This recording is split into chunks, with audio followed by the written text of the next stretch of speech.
How's it going, guys? As I'm sure you guys are all aware, we just had the Super Bowl of bass fishing take place, the Bassmaster Classic down on Lake Gunnersville, and you all watched Randy Howell become the 2014 Bassmaster Classic champion.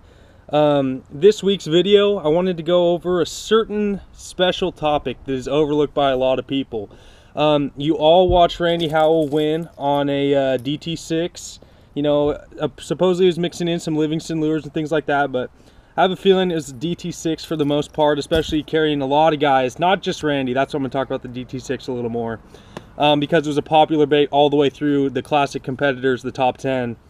And what I want to talk about this week is the really funky transition periods coming into winter and going out of winter, and why a lot of guys struggle during that period.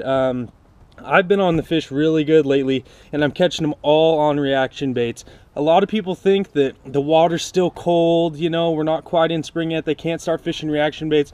But a lot of times, even when the water's cold and the fish are lethargic, reaction baits are really the best bet, and sometimes the only way to get bit consistently. Like I said, you all watched the Classic. I'm sure you all saw Randy Howell crankbait fished. You saw a lot of guys throwing traps, a lot of guys throwing chatterbaits, things like that. And it just goes to show that there's certain periods of the time when slower moving baits aren't getting it done, especially not quantity of fish, things like limits and stuff like that. I've been having the same conditions here in Southern Oregon. It's funny because I'm fishing almost identical patterns to what was going on in the Classic. Offshore grass fishing, you know, riprap banks, any kind of dark, shallow matter that's going to, you know, gather in sunlight and things like that.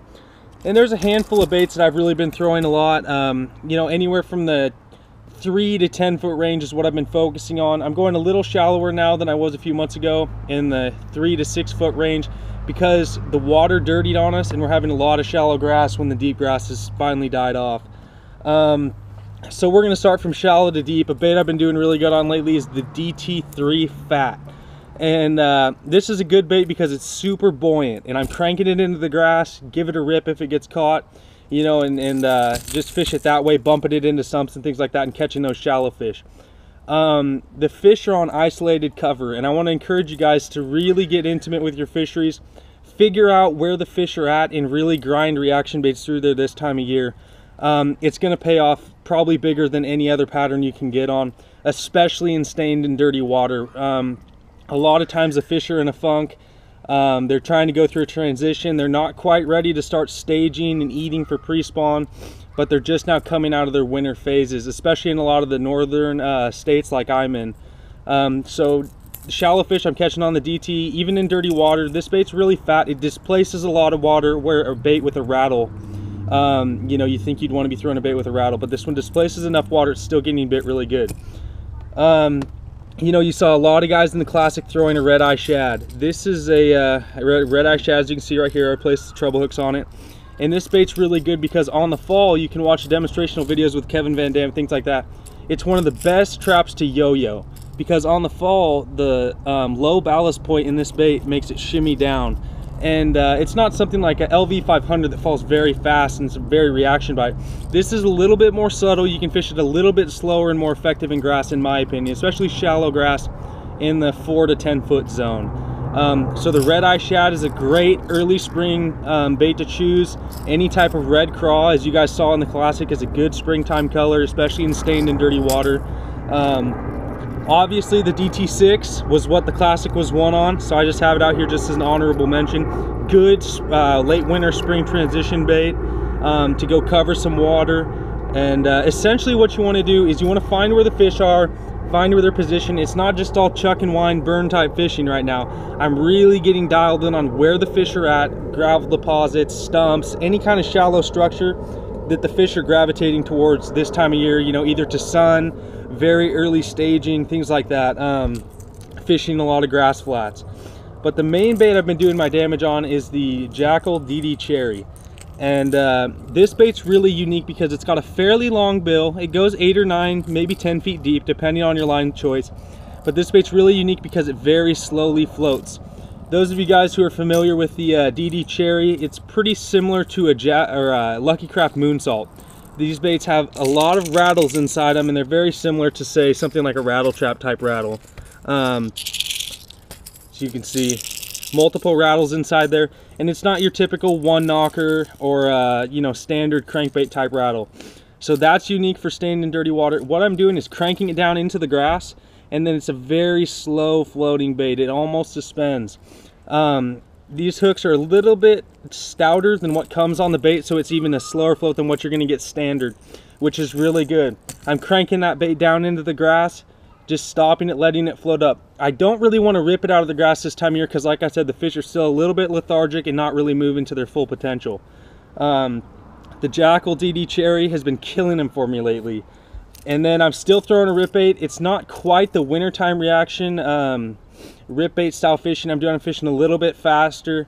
And I mean, the main thing for me when I really got into reaction bait fishing is I used to think that the fish had to want to eat the bait. You know, there was a crankbait bite going on. But what really triggered me to become a better reaction bait fisherman is realizing that all I need to do is get a reaction strike. I have to get that bait in front of a fish, right angles, things like that, and trigger that fish to not even necessarily eat the bait, but just hit it. A lot of fish slap crankbaits and things like that just out of pure reaction. And really what happens when you start doing that is you start fishing the baits differently. Multiple casts of the same structure, different angles and things like that. When you really dial into crankbait fishing, it is probably the biggest tool that I've added to my arsenal in the last few years. You know, I used to fish real slow with a lot of jigs and things like that, but once I really dialed in to the true reaction at its core, crankbait fishing, these transition awkward periods really got easier to fish for me.